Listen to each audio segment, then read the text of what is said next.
ৰাতি 8টা বাজিলে আৰু মই আজি 8টাৰ পৰা ট্ৰেডত বহিছোঁ। তো এতিয়া গ'ল্ডৰ চাৰ্টখন খুলিম আৰু ফাণ্ডেড ৰুমত ট্ৰেড ল'বলৈ চেষ্টা কৰিম।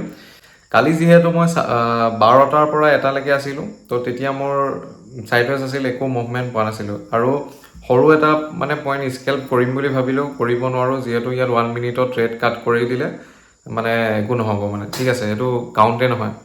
সেইটো কাৰণে আমি 5 মিনিট বা 15 মিনিট তেনেকুৱা টাইম ফ্ৰেমত কাম কৰিব লাগিব। আৰু তাৰ কাৰণে আমি ভাল ছেটআপ পাব লাগিব, ঠিক আছে, ভাল পিপছ পাব লাগিব, তেতিয়াহে আমি ট্ৰেড কৰিব পাৰিম। চ' ব'লা তেনেহ'লে লেপটপৰ স্ক্ৰীণত আজিৰ ট্ৰেডিং ছেশ্যনটো আমি ষ্টাৰ্ট কৰোঁ। চ' গাইজ, ডেছবৰ্ডখন অ'পেন কৰি ল'লোঁ ফাণ্ডেড ৰুমৰ। মই মানে স্ক্ৰীন ৰেকৰ্ডিং কৰি পেলাই এইটো কাৰণে দিব নোৱাৰোঁ, ইয়াতে লেগ মাৰে, ঠিক আছে। লেপটপটো যিহেতু মোৰ 3 বছৰমান হ'ল লোৱা, চ' স্ক্ৰীন ৰেকৰ্ডিং কৰাত অলপ প্ৰব্লেম আহি যায়। সেইটো কাৰণে মই মোবাইল দি এনেকৈ ভিডিঅ' কৰিব লগা হৈ যায়। এডজাষ্ট কৰি ল'বা, মই পিচিটো বিল্ড কৰিলে তাৰপিছত মই ভালদৰে কৰিব পাৰিম। আৰু বাকী এতিয়া সেইখিনি এনেকৈ আছে। চোৱা, মই একো ট্ৰেড চেড কৰা নাই।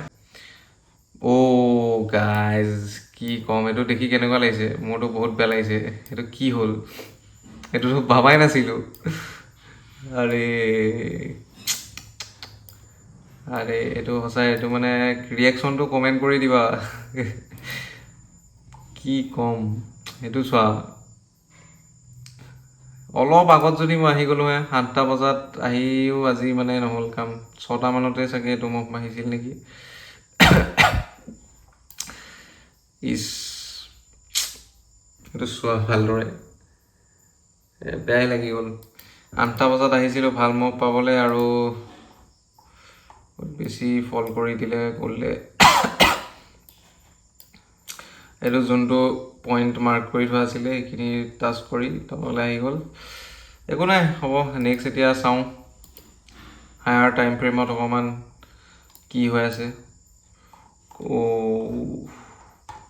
হায়াৰ টাইম ফ্ৰেমত যদি চাওঁ তেনেহ'লেতো কি কৰিব বিচাৰি আছে, মানে এইটো পইণ্টৰ লিকুইডিটিটো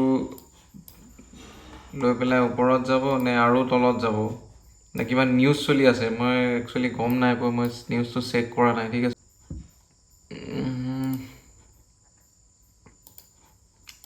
তো এই পইণ্টটোত মুভমেণ্টটো দেখি পেলাই মানে খুব বেয়া লাগিছে। মানে মই কি ক'ম, কালি চোৱা, কালি ট্ৰেডটোত চোৱা, কালি কৈছিলোঁ এইখিনিত এই বক্সটোৰ পৰা এইটো পইণ্টলৈ আহিব বুলি। চ' একো নাই, আমাৰ এনালাইজটো ঠিকেই গৈছে। বাকী লাহে লাহে আমি শিকি যাম। সৰু সৰু ষ্টেপ ডেইলি ইম্প্ৰুভমেণ্ট কৰিলে একচুৱেলি আমি ফলটো পাম। বাকী মই ট্ৰেড কৰিলে আপডেট কৰি আছোঁ, ঠিক আছে। এইখিনিত এই লাইনডাল যে দেখিছে, এইখিনিতে চেল কৰিব লাগিছিল, ঠিক আছে। বাট কি ক'ম এতিয়া, মানে মিছ কৰি দিলোঁ যিহেতু উপায়টো নাই।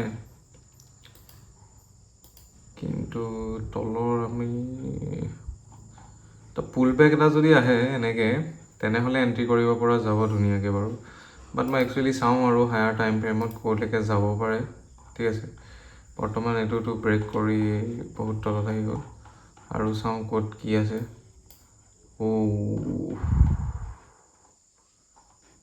ইয়ালৈকে গুচি যাব নেকি?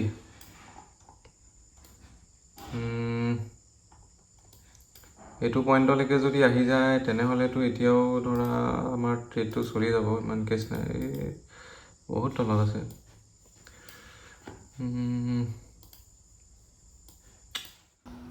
চ' গাইজ, লট চাইজ কেলকুলেট কৰি থাকোঁতে হৈ গ'ল ট্ৰেড 5, আৰু 25% যিহেতু প্ৰথমবাৰৰ কাৰণে ইমান হেভি এটা এমাউণ্ট ইউজ কৰি পেলাই ট্ৰেড কৰিছোঁ। চ' মই একদম চাইক'লজিটো বেয়া হৈ থাকিলে, ঠিক আছে, প্ৰথম ট্ৰেডটোতে। মানে ইয়াতে কি হ'ল, মই SLটো ডিচাইড কৰিবলৈকে মই টাইম ফ্ৰেমটো খেলি মেলি কৰি দিলোঁ। চ' মই এতিয়া হাই টাইম ফ্ৰেমত SL দিলোঁ, আৰু SL মোৰ উৰি গ'ল মানে ট্ৰেডটোত। এৰাউণ্ড $94 মান SL গ'লগৈ, প্ৰিভিয়াছ কেণ্ডেলৰ হাইট দিছিলোঁ। এইটো আমাৰ SL গ'ল। বাকী আমাৰ লিমিট যিহেতু ইমানখিনি, চ' $155 আৰু মোৰ লিমিট আছে, ঠিক আছে। টোটেল মানে এদিনত 250 কৰিব পাৰি, ঠিক আছে। ডেইলি লছ বুলি আছে, সেইটো চোৱা। চ' আমি আৰু এটা ট্ৰেড চাম। সেইটো ট্ৰেড একচুৱেলি মোৰ মিষ্টেকো হৈছে এটাতো মোৰ লট চাইজ কেলকুলেট কৰাটো খেলি মেলি হ'ল, প্লাছ মই টাইম ফ্ৰেমকেইটাত অলপ মই এই কেণ্ডেলডালৰ হাইট ৰাখিছিলোঁ, ঠিক আছে এছেল। চ' ইয়াত মই মোৰ নিজৰ ভুল বুলি একচেপ্ট কৰিছোঁ, একো কথা নাই। বাকী এতিয়া আৰু ছেটআপ কি পাওঁ তাই চাওঁ। চ' গাইজ ইয়াতে পুল বেক এটা ল'লে মাৰ্কেটে আৰু ৰেড কেণ্ডেল এডাল ফৰ্ম হৈছে দেখা পাইছোঁ। এতিয়া আমি ৱেইট কৰিম। চ' ক্লজিং হ'ব বাকী আছে, চাওঁ ক্লজিং কি হয়। মই কোৱান্টিটি 0.08 লট ৰাখি থৈ দিছোঁ চেল ছাইডত, বাট এইটো ক্লজিংটো চাব লাগিব। 1 মিনিটৰ টাইম ফ্ৰেম হৈ আছে, ঠিক আছে। চ' এতিয়াও 1.5 মিনিট আছে আৰু ক্লজিং হ'বলৈ। চ' গাইজ ক্লজিংটোতো হৈ গ'ল কেণ্ডেলডাল। মোৰ এণ্ট্ৰিটো একচুৱেলি ইয়াৰ আগৰ কেণ্ডেলডালৰ হ'ব লাগিছিল, কিন্তু মই তাত কৰিবই নোৱাৰিলোঁ, ঘপককৈ আহি গ'ল। চ' একো নাই, ইয়াত কৰিছোঁ এতিয়া। টাৰ্গেটটো আমাৰ চুইং ল'লৈকে থাকিব আৰু এছএলটো আমাৰ এৰাউণ্ড $25 to $30 মান থাকিব, ঠিক আছে। ইয়াত ট্ৰেড লোৱাৰ পিছত শ্লিপেজ হয় অলপ, চ' ইয়াতে ডাইৰেক্ট লছ দেখা পাই আছে, $15 মান কিমান লছ চলি আছে। বৰ্তমানৰ কাৰণে আমি এছএলটো কাটি থৈছোঁ, কাৰণ 1 মিনিটত যদি কাট যায় তেনেহ'লে আকৌ এইটো কাউণ্ট নহ'ব, এইটো এটা প্ৰব্লেম। চ' ৱেইট কৰোঁ।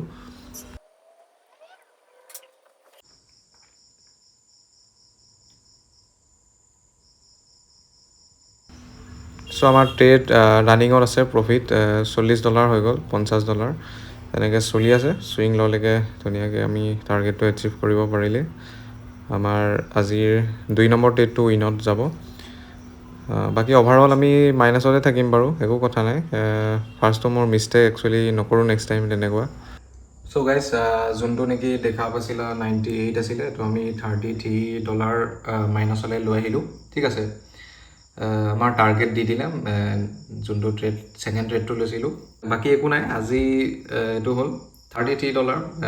আজি মাইনাছতে আছে, একো নাই বাৰু, এইটো আমি প্লাছ কৰিম, ঠিক আছে।